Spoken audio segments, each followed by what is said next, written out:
DYFI রাজ্য কমিটির প্রাক্তন সহসভাপতি শহীদ তপন চক্রবর্তীর 25তম আত্মবলিদান দিবস যথাযোগ্য মর্যাদার সঙ্গে পালন করা হলো। এই উপলক্ষে শ্রদ্ধায় স্মরণে শপথে এই বার্তাকে সামনে রেখে এক রক্তদান শিবির এবং আলোচনা সভার আয়োজন করা হয়। এই অনুষ্ঠানে প্রধান অতিথি এবং বক্তা হিসেবে উপস্থিত ছিলেন ত্রিপুরার প্রাক্তন মুখ্যমন্ত্রী মানিক সরকার। অনুষ্ঠান মঞ্চে উপস্থিত ছিলেন সংগঠনের রাজ্য সভাপতি পলাশ ভৌমিক, রাজ্য কমিটির সদস্যা মল্লিকা শীল এবং স্থানীয় বিধায়ক নির্মল বিশ্বাস সহ অন্যান্য নেতৃত্বরা। বক্তারা তাদের ভাষণে তপন চক্রবর্তীর জীবন সংগ্রাম, আত্মত্যাগ এবং সংগঠনের প্রতি তার অবদানের কথা তুলে ধরেন। প্রাক্তন মুখ্যমন্ত্রী মানিক সরকার বলেন, তপন চক্রবর্তীর মতো শহীদদের আদর্শকে পাথেয় করে আগামী দিনের লড়াই এগিয়ে নিয়ে যেতে হবে। এই মহতী উদ্যোগে বহু মানুষ স্বতঃস্ফূর্তভাবে রক্তদান করেন। Bureau report, Tripura TV.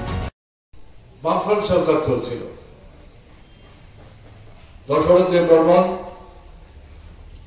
সরকার চলার সময়ের মাঝামাঝি সময় থেকে অসুস্থ হয়ে পড়েছে।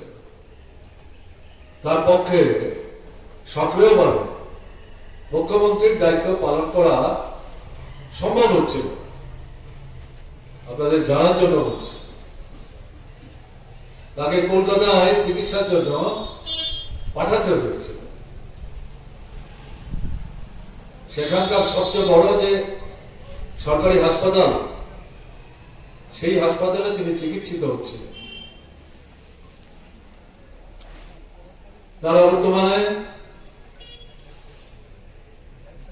আমাদের রাজ্যে সেই সময় মুখ্যমন্ত্রীর দায়িত্ব পালন করছিলেন উপমুখ্যমন্ত্রী কমরেড বৈদ্যনাথ মজুমদার।